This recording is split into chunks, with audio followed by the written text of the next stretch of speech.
Vlogtober, day 20, 7 a.m.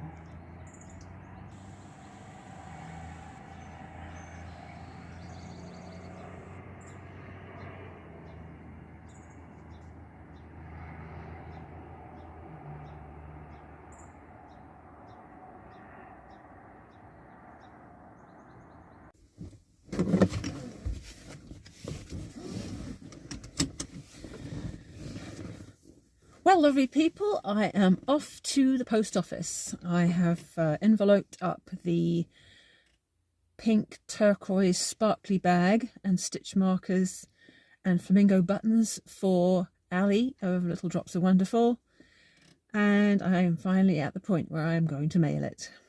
Other plans for today include a hike. If the sun is out, I might consider taking my swimsuit with me.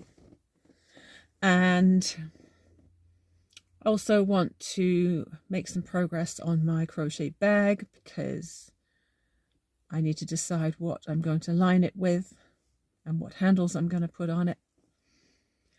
And I'm hoping that the printer ink for our Epson printer is going to show up soon, because I was halfway printing a crochet pattern for a baby cardigan the other day when it died. Said it was low on ink and wouldn't print anymore. And I want to unravel what I've done of the scarf in the Yerbo cookie yarn and restart a crochet baby cardigan instead. I think the finished item will get more use than if I make yet another scarf. So that's it so far. I'll see you later.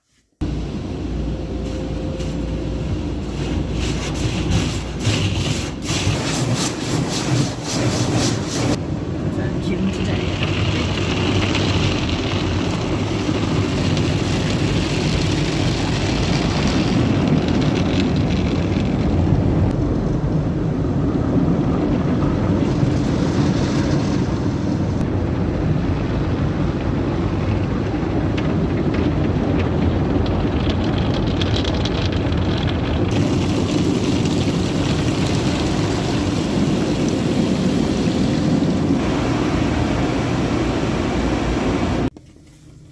Well, my parcel has gone. Had a little glitch at first where I had the wrong town name on the address and the post office didn't like it. So I corrected that and got it sent. I also found a couple of things to go into my little Halloween treat bags. I bought some Stash golden turmeric chai. As far as I know, these are all individually wrapped, which is what I'm aiming for. And I have some made good mini bars. They're vegan granola bars. There's 30 in there, so that should give me a good amount to slip into my little sewn pouches that I've been making. Apart from that, Walmart was a bust. I don't go in there very often. I know it has a bad rap because their prices are cheap and their ethics are questionable. And I was hoping to find some black winter boots, the kind that come up your leg and look fairly smart. I haven't had a decent pair of boots for years.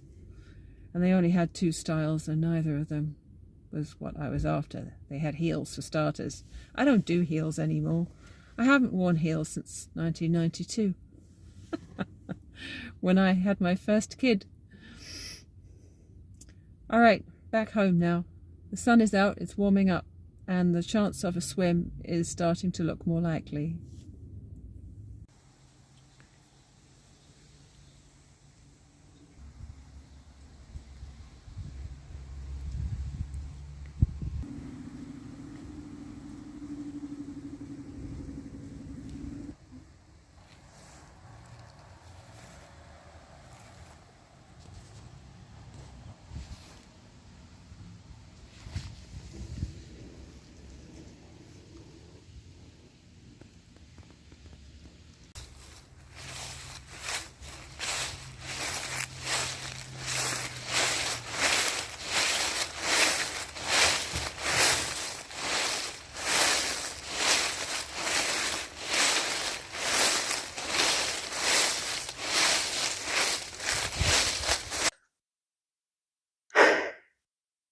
I'm on a bench just catching my breath.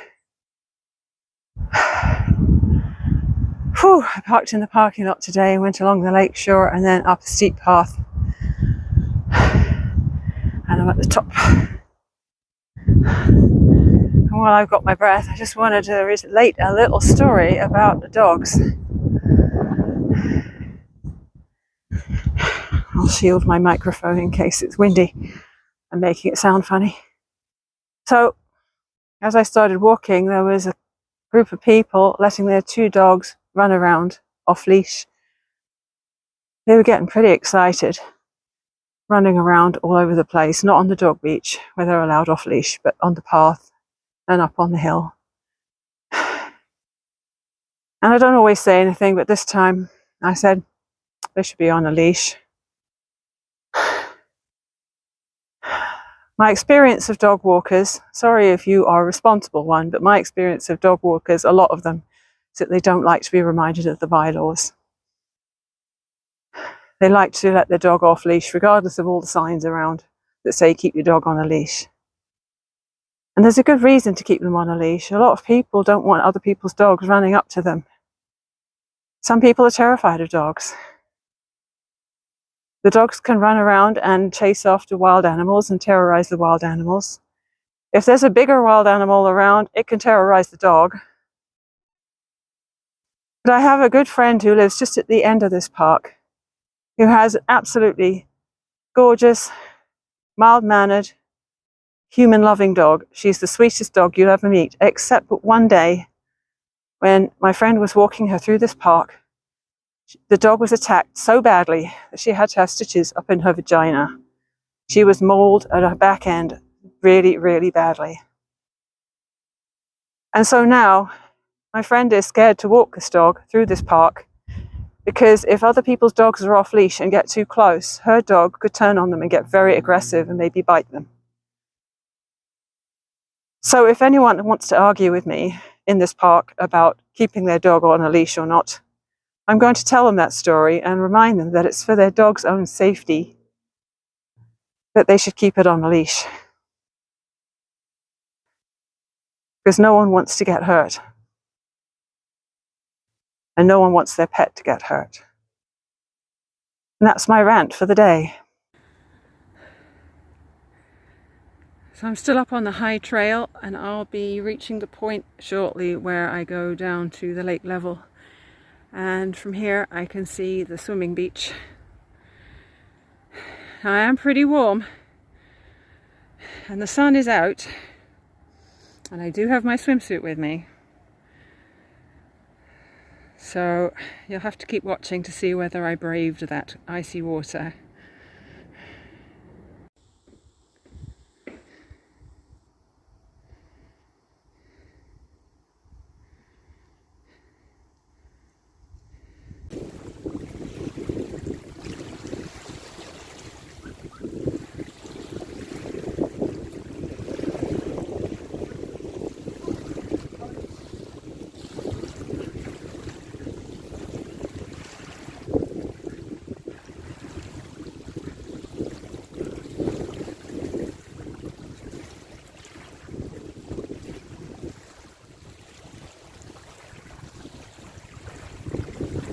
Well, I went in. It was probably about half the time of the last time, and I may have sworn at it.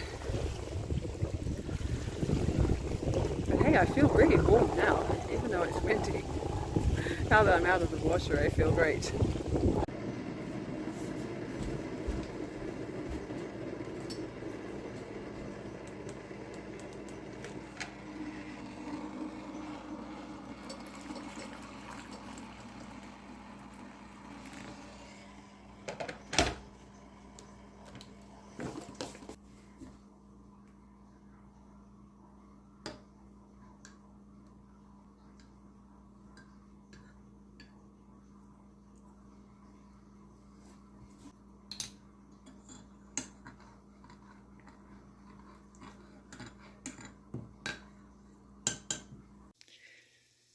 Pizza for dinner. I'm convinced that our pizzas are far better than any you get in a store or restaurant. I make stuffed crust ones for myself now because it's softer on the braces, easier to chew, and mine's usually a bit smaller than the ones we make for the rest of the family. So there's all sorts of toppings on there. This one is my oldest son's. He uses regular cheese on his, which is why it looks more melty. Just 4 to make tonight because one kid's out of town. What's the best part of going for a cold lake swim? You guessed it. It's getting out again. And not just getting out, but going for a shower and a hot cup of tea. Oh, I feel so much better now. I'm partway through a round on this bag, but I need to make some decisions. So I'm going to measure the base because I might decide to put some sort of structure in the base. If I have some plastic canvas or some heavy interfacing, I could add a little bit of firmness there. 8 inches by 5 3/4. Okay. I'm going to start making notes here because I need to figure out what I need to do. So the height of my bag at the moment is about 8 1/4, and the width when it's flat about 13.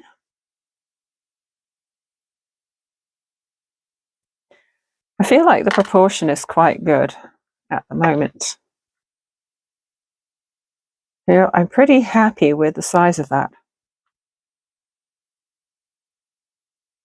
I don't think it needs to be any deeper. The only reason I would add more crochet is if I was going to fold over the top to cover the top of the lining, which I may do.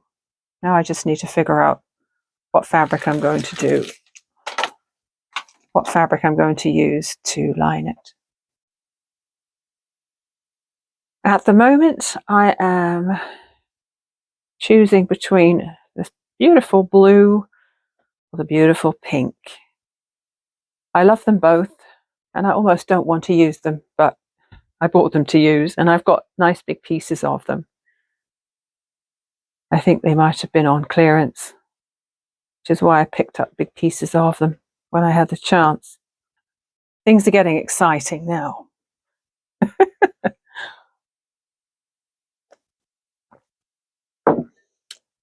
I have my bag. I have my measurements. I have decided on the lining, which is this gorgeous, gorgeous blue and gold fabric. What I will do with the lining is I will use this scrap of batting. It's a bit pilly. I've had it a long time. But rather than use the expensive Thermolam and iron that onto the back of the lining, I will use this pilly old bit of quilt batting, and I will quilt it to that fabric there, and that'll give it a nice squishy result for the inside of the bag. I have found a scrap of plastic canvas. Now, I did get this years ago when I made a very small backpack from, I think it was a McCall's pattern, and it asked for an oval base to be inside the bag. So I bought that then. So this is just the right size to add some structure to the base here, if I need it. Once I've got that fabric quilted, I may not need it. I'll have to wait and see. And then I have this lovely remnant of blue vinyl, which is really soft and drapey. And I could sew some handles with that. I'll have to figure out how to do that. But I could sew some handles to make it into a tote. And when those are ready, I can attach them to the bag with these rivets, which I bought specially for the purpose not long ago. I haven't used these before, but there's 24 in there, so even if I make a mess the first time, I will have some spares. Maybe I should practice on a scrap of fabric first so I don't mess up the final thing. Because knowing how hard it is to get just a plastic snap back out of the fabric when you mess it up, I can't imagine what it would be like to get a metal rivet out if you got it wrong somehow. And I have a little hammer over here on my left on my pegboard for the purpose of smashing things into fabric. So I'm all set. So what I think I'll do is I'll finish this red round. I will do some math to figure out exactly what size of fabric I need to cut out for the lining. Okay, that was kind of funny. I heard a knocking, and from the window of my sewing room, I saw that there was somebody at the front door, and it's the guy here to blow out our sprinkler system. We have to get it winterized because you can't leave water in the pipes over the winter because they'll freeze and break all the pipes. Okay, so I have a plan. I just need to get measuring.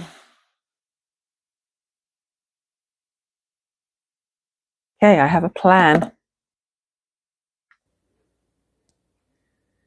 Just ending my day here on the couch with my hot chocolate and my crochet library books. Just have to finish putting my video together for the day, get it loaded up to YouTube, and call it a night. See you tomorrow.